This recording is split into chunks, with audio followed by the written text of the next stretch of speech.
Bogotá, Distrito Capital, noviembre 8 de 2012. Estimados y estimadas compañeros y compañeras. En esta comunicación ensayo un montaje con textos escritos en forma epistolar sobre mi proyecto. Uno de los archivos que he empezado a construir es textual, cartas enviadas a profesores y profesoras. Mi proceso se va a centrar en estudiar de qué maneras se archiva y cuáles son los destinos de esos archivos. Planeo construir un archivo de performance e idear maneras de exhibirlo que construyan una nueva experiencia sobre los hechos y hagan evidente el papel de representación de los documentos de registro de lo performativo. Me pregunto cómo devolver la sensación de efímero, rugoso y riesgoso que está en el origen de las acciones performativas, sean estas artísticas o sociales. El proyecto llevaba por título Experiencia congelada. Representación, mirada, archivo. Ahora se llama Archivo, representación, mirada, experiencia.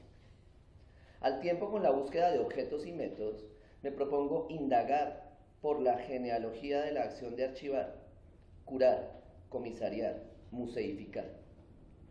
Y sobre todo una búsqueda por aspectos que no sé o no conozco de estas prácticas, abandonando un poco lo que sí creo que sé.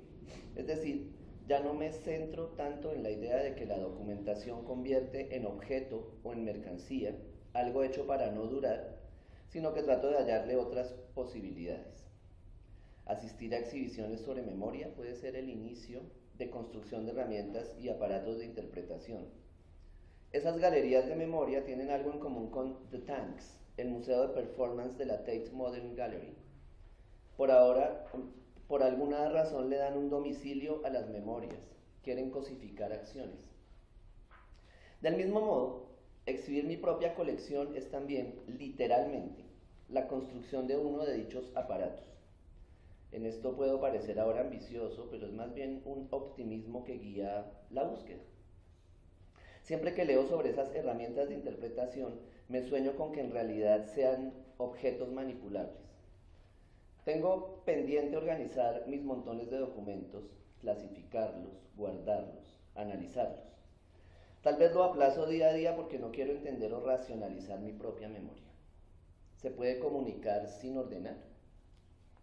También me pregunto si esa forma de traducción que es el orden transforma la historia. Si es así, ¿cómo tener memoria? ¿Se puede hacer copia de lo inexistente? Tal vez la memoria dominante está ligada al orden como práctica de poder. Clasificamos todo, creamos manuales y catálogos de citas que contienen el mundo y donde el mundo no cabe. Creamos museos para creer en la memoria, con mayúscula, y ella, con mayúscula, se burla mientras huye de todo intento de clasificación. Le da lo mismo la revista de moda que los abstracts de la psicología.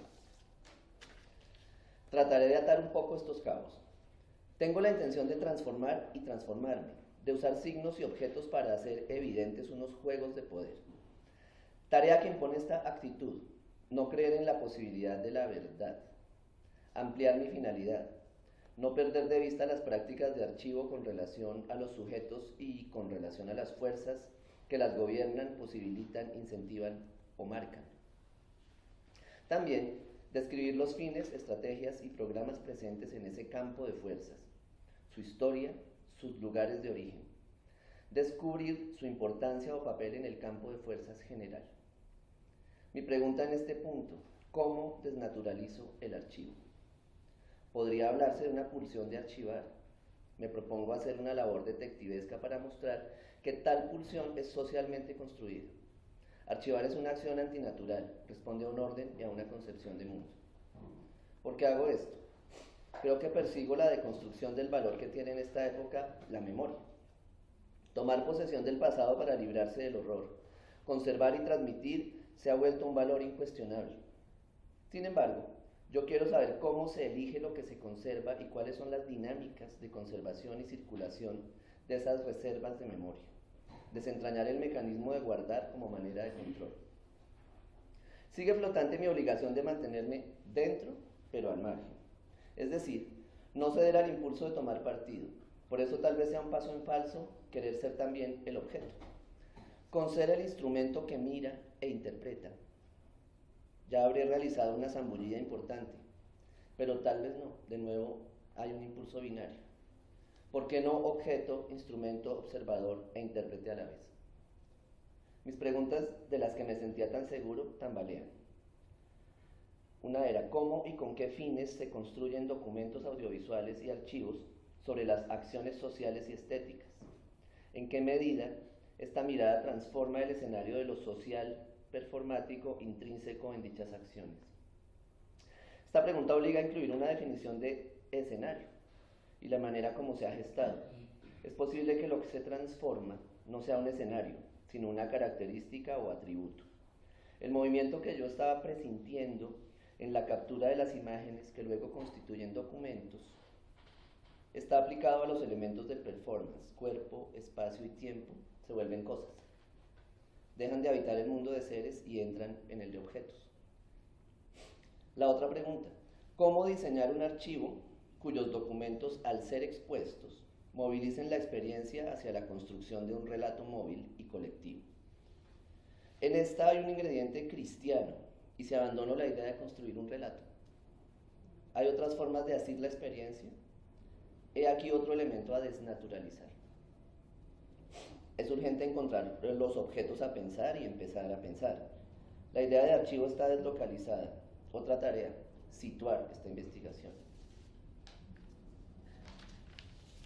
Como diría Derrida, el archivo es una prótesis. Su práctica a la vez conserva y aparta los hechos de su realidad. Marca el paso de lo privado a lo público. Si hay construcción de sentido, puede que sea una forma unívoca de sentido. Se puede tratar de mirar este fenómeno como un conflicto entre sistemas de valores. Nadie, ni Derrida, niega que archivar ejercita un valor. Pero si vuelvo con la pregunta sobre la naturaleza de las decisiones sobre qué guardar, dónde hacerlo y con qué fin, encuentro la posibilidad de una forma de unificar el sentido, crear un sistema. Las formas de conservar la memoria que se salen de lo homogéneo no son tan valoradas como las colecciones de templos, museos, bibliotecas y otras instituciones. En mi proyecto, estas formas cuestionan la posibilidad de la experiencia en el sentido de Benjamin, pero también pueden transmitir maneras de construir sentidos. Entiendo sentidos como las decisiones colectivas que guían lo que un grupo humano quiere ser, es decir, como una proyección al futuro. Los medios masivos reflejan algo de los sentidos que se están construyendo. La pregunta ahora adquiere un nuevo matiz. Y esos medios no tan masivos, que son los del registro y la documentación, ¿dónde se refleja la construcción de sentido en ellos? ¿Cómo hacerla evidente? Estos intentos por definir, clasificar, aprender y guardar están siempre orientados al pasado. El video de una marcha de protesta, cuando se está grabando, ya es el pasado, es lo que ya no es. ¿Por dónde puede aportar al sentido? El valor que resalta la práctica de archivar tiene más peso en lo que éramos que en lo que queremos ser. Sin embargo, los documentos solo pueden circular y darse a conocer desde un siendo. Parece que la práctica de guardar se orienta a la quietud, al pretérito, y la de exhibir al movimiento, al futuro. El componente mirada en mi título adquiere una significación distinta a la mirada de la medusa. Mi primera pregunta se podría reformular: ¿cómo diseñar un archivo cuyos documentos, al ser expuestos, interpelen el proceso de construcción de sentido? En mi aplicación como archivero, quiero emprender la búsqueda de un trabajo situado pero deslocalizado. Me ubico dentro de una práctica, pero mis acciones no pertenecen del todo a ella. Con esto, quiero abrir la posibilidad de escapar del sentido en su acepción de seguridad institucionalizada. Los pilares para esto: el anacronismo como base de una labor curatorial, el residuo de la imagen como fuente y la alegoría como meta. Soy consciente de que no puedo escapar del todo, de que mi plan es un dispositivo que me puede llevar a ser yo mismo una instancia de control. Pero confío en lograr el planteamiento de preguntas interesantes que lleven a interpelar lo normal, entre comillas, de las rutinas y prácticas de construcción de archivos y memorias. Al pensar sobre el método de investigación se añade otra pregunta a la pregunta: ¿cómo hacer eficaz la experiencia de exposición a un documento. Eficaz, en el sentido de que transforma algo en quien se expone. Se vuelve la posibilidad de interpelar el acontecer de conductas sociales. Pienso en técnicas y aparatos de exhibición que llevan a técnicas y aparatos de interpretación. Un dispositivo tecnológico siempre llama la atención, despierta algún comentario y registra el acontecer. Si pretendo construir un archivo, ¿hasta dónde puedo llegar sin caer en el difícil papel de ser el comisario de una verdad? Verdad expresada en una colección de imágenes. El lío de trabajar con imágenes es que se ataca o se adhiere, así uno no quiera, a un dogma. Hay algo hermético o sagrado. De alguna manera sucede lo mismo al trabajar con el cuerpo, y por esto personas como Grotowski terminan en una especie de militancia por el arte como acceso al mundo divino. Pero este problema también es una oportunidad. Hay un puente que liga el arte con la política y con la magia. Yo, en lugar de abolir la imagen, quiero enfatizar en su polisemia y llegar a producir impresiones y experiencias novedosas desde el uso de unos documentos audiovisuales que se han separado de su objeto, es decir, religar la imagen con el origen, un camino que corre paralelo a la religión. Siento que este es un punto de partida incómodo, puesto que, como diría Huberman, siempre me quedaré del lado de lo incomprensible.